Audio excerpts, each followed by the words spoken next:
لله رب العالمين والصلاة والسلام على سيد الأنبياء والمرسلين وعلى آله وأصحابه أجمعين.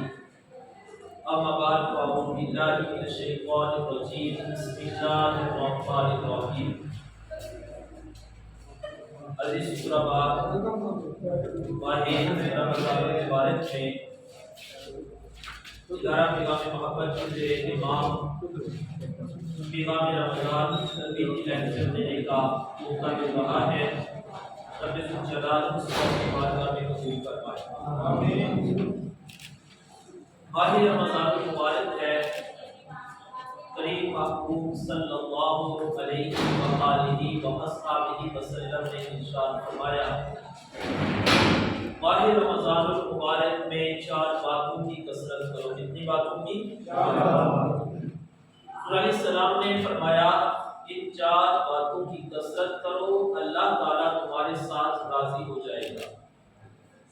پہلی 2 باتیں حضور علیہ السلام نے فرمایا لا الہ الا اللہ، اس کی کثرت کرو. اس چیز کی کثرت کرو، لا الہ الا اللہ. سارے پڑھو لا الہ الا اللہ، لا الہ الا اللہ محمد رسول اللہ، محمد رسول اللہ. لا الہ الا اللہ، لا الہ الا اللہ محمد رسول اللہ، محمد رسول اللہ. لا الہ الا اللہ، لا الہ الا اللہ محمد رسول اللہ، محمد رسول اللہ. دوسری بات حضور علیہ السلام نے فرمایا ماہ رمضان المبارک میں استغفار کی کثرت کرو. اس کی کثرت کرو، استغفار. سارے پڑھو استغفر اللہ، استغفر اللہ، استغفر اللہ، استغفر اللہ، استغفر اللہ، استغفر اللہ. حضور علیہ السلام نے ارشاد فرمایا کہ جو ان 2 باتوں کی کثرت کرے اس سے اللہ تعالیٰ راضی ہو جاتا ہے. اب ہر مسلمان وہ عبادت گزار ہو یا گنہگار، اس کے دل کی یہ تڑپ ضرور ہوتی ہے کہ میرا رب میرے ساتھ راضی ہو جائے. حضور علیہ السلام نے فرمایا جو ان 2 کی ماہ رمضان المبارک میں کثرت کرتا ہے کائنات کا رب اس کے ساتھ راضی ہو جاتا ہے. اگلی جو 2 باتیں حضور علیہ السلام نے فرمایا کوئی بھی مسلمان ان 2 باتوں سے بے نیاز نہیں ہو سکتا. کوئی کتنا بڑا عبادت گزار کیوں نہ بن جائے، 5 فرض نمازوں کے بعد نماز تہجد، نماز اشراق، اوابین، صلاۃ اللیل، نماز چاشت، یہ ساری نمازیں کیوں نہ پڑھ لیں، فرمایا پھر بھی وہ بندہ اس کو اس کی طرف رہتی ہے. کوئی کتنا بڑا قاری قرآن پڑھ جائے، حاجی بن جائے، نمازی بن جائے، قاضی بن جائے، وہ بے شک ولی بن جائے، پھر بھی اس کے اندر ان 2 باتوں کی طلب رہتی ہے اور ان 2 باتوں سے وہ بے نیاز نہیں ہو سکتا. عرض کی معبود کو کون سی؟ فرمایا ایک جنت کی طلب ہے. کوئی بھی مسلمان وہ جتنی بھی عبادت کر لیتا ہے پھر آ کر عبادت کر کے وہ یہ نہیں کہتا میں نے اتنی عبادت کی اب مجھے جنت کی طلب نہیں، فرمایا جنت کی طلب اس کے اندر موجود رہتی. 4تھی بات فرمایا جہنم سے محفوظ رہنا، جہنم سے نجات مانگنا. اب حضور علیہ السلام نے فرمایا یہ 4 باتیں. پہلی بات کون سی میں نے بیان کی ہے؟ سارے بیان کرو، بیان کرنے پر بھی ثواب ملے گا. پہلی بات کون سی ہے؟ دوسری بات، تیسری بات اور چوتھی بات. یہ 4 باتیں آپ کو یاد ہو گئی ہیں. اب آپ نے ان 4 باتوں پر عمل کرنا ہے. کیا کرنا ہے؟ 4 باتوں پر عمل کرنا ہے.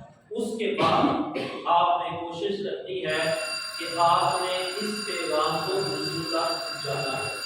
اور جوان بیٹھے ہو، آپس میں بیٹھے ہو، ہر آپس میں کسی کا کوئی اپنے دوست ہوگا، آپس میں بیٹھے تو یہی 4 باتیں بیان کر دی کہ یار آج میں نے یہ کسی بات کا سنی ہے تو میں آپ تک پہنچاتا ہوں، آپ اس کو آگے پہنچانا. ایک تو یہ ہے آپ خود عمل کریں گے آپ کو ثواب ملے گا، کسی اور کو بتائیں گے بتانے کا ثواب ملے گا، کوئی عمل کرے گا اس کا ثواب بھی آپ کو ملے گا. کوئی اس پیغام کو اور آگے پہنچائے گا تو اس کا ثواب بھی آپ کو ملے گا۔ آپ سارے کوشش کریں کہ اس پر عمل کرنے کی، اس کے ساتھ کوشش کریں ماہ رمضان المبارک میں نماز کی پابندی کریں۔ میرے رب کریم محمد علیہ السلام نے فرمایا جو شخص جان بوجھ کر ایک نماز چھوڑتا ہے، سال کی بات نہیں، مہینے کی بات نہیں، ہفتے کی بات نہیں، دن کی بات نہیں، بلکہ صرف ایک نماز کی بات ہے جو ہم سمجھتے ہیں کہ نماز چھوڑی ہے تو کیا ہوگا۔ معاشرے میں اگر آپ اس بات پر غور کریں تو اب مساجد تو زیادہ ہیں پر نمازیوں کی کمی ہے۔ حضور علیہ السلام نے فرمایا جان بوجھ کر ایک نماز چھوڑتا ہے جہنم کے دروازے کے باہر اس کا نام لکھ دیا جاتا ہے۔ اب ہمیں یہ سوچنا چاہیے کہ ہم نے کدھر جانا ہے، جنت کی طرف جانا ہے نا۔ ہر بندہ یہ کہتا ہے میں نے جنت میں جانا ہے، لیکن جانا ہم نے جنت میں، نام ہم کدھر لکھوا رہے ہیں، جہنم کے دروازے کے باہر۔ جب نماز کا وقت ہو یاد کرو اس وقت کہ ہم نے جنت میں جانا ہے، اگر نماز نہیں پڑھیں گے تو ہمارا نام جہنم کے دروازے کے باہر لکھ دیا جائے گا۔ مجھے اور آپ کو، ہم میں سے کسی کو پتہ نہیں کون سی نماز ہماری زندگی کی آخری نماز ہوگی۔ اس وقت کے آنے سے پہلے ہمیں نمازوں کی پابندی کرنی چاہیے۔ آخری بات عرض کر کے میں اپنی گفتگو کو سمیٹ رہا ہوں۔ معاشرے میں بعض اوقات دیکھنے کو ملتا ہے کچھ لوگ تو نماز پڑھتے ہی نہیں، کچھ وہ ہیں جو عیدین کی نماز، جب عید آئی تو نماز پڑھ لی، کچھ وہ ہیں جو کبھی کبھار جمعہ پڑھ لیتے، ایک جمعہ پڑھا کر دوسرا جمعہ پڑھیں گے، کچھ وہ ہیں جو کبھی نماز پڑھ لی کبھی نماز چھوڑ دی، لیکن کچھ وہ لوگ ہیں جو 5 وقت کے نمازی، 5 وقت باقاعدگی سے نماز پڑھتے ہیں۔ اللہ تعالیٰ کا قرآن کہتا ہے ان الصلاۃ تنہی عن الفحشاء والمنکر، نماز بے حیائی کے کاموں سے روکتی ہے، لیکن وہ نماز بھی پڑھ رہے ہوتے ہیں اور برائی بھی کر رہے ہوتے ہیں۔ ادھر نماز پڑھی، نماز پڑھ کر باہر نکلے تو باہر نکل کر جھوٹ بولنا شروع کر دیا، کسی کو دھوکہ دے دیا، کسی کو تکلیف دے دی، کسی کی غیبت کر دی، چغلخوری کر دی، دیگر معاملات زندگی۔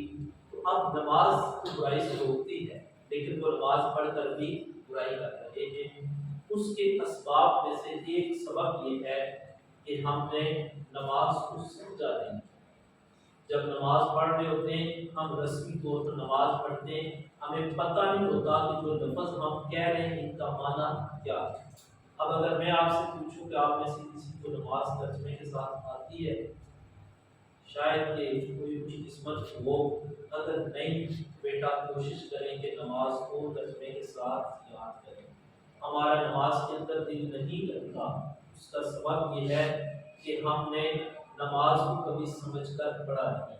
ادارہ پیغام محبت کے زیر اہتمام ماہ رمضان المبارک میں یعنی کل 7 رمضان سے لے کر 17 رمضان المبارک تک آن لائن کورس جو 10 روزہ نماز بہادر کا، ہمارا یہ ارادہ ہے کہ ہم 5000 طلباء و طالبات کو ان 10 دنوں کے اندر نماز ترجمے کے ساتھ یاد کروائیں۔ کیا آپ اس بات کی طلب رکھتے ہیں کہ آپ بھی یاد کریں؟ جی اگر نہیں بھی طلب تو اپنے اندر طلب پیدا کرو، یہ بہت ضروری چیز ہے۔ جب یہ ہمارے اندر آئے گی پھر ہمارا نماز کے اندر دل لگے گا۔ اس کے لیے یہ میں آپ کو نمبر شیئر کر دیتا ہوں، جس نے یہ کورس کرنا ہو کوئی اس کی فیس نہیں بالکل فری کروا رہے تو آپ اس سے ضرور فائدہ اٹھائیں۔ ماہ رمضان مبارک میں اگر آپ کو موقع ملا ہے گھر میں بیٹھ کر آپ نماز ترجمے کے ساتھ یاد کر سکتے ہیں تو آپ ضرور یاد کریں۔ اللہ تعالیٰ ہم سب کو عمل کی توفیق عطا فرمائے۔ وما علینا الا البلاغ۔ اللهم صل على سيدنا ومولانا محمد وعلى آل سيدنا ومولانا محمد واصحاب سيدنا ومولانا محمد وبارك وسلم علیہ۔ مولا کریم کی طرف سے اس کو اپنی بارگاہ میں قبول فرما، ہم سب کو اس پر عمل کرنے کی توفیق عطا فرما۔ یا اللہ ہمیں اپنی عبادت کا شوق عطا فرما، اپنے دین اسلام کے مطابق اپنی زندگیوں کو گزارنے کی توفیق عطا فرما۔ وصلی اللہ تعالی علی محمد و آلہ و اصحابہ۔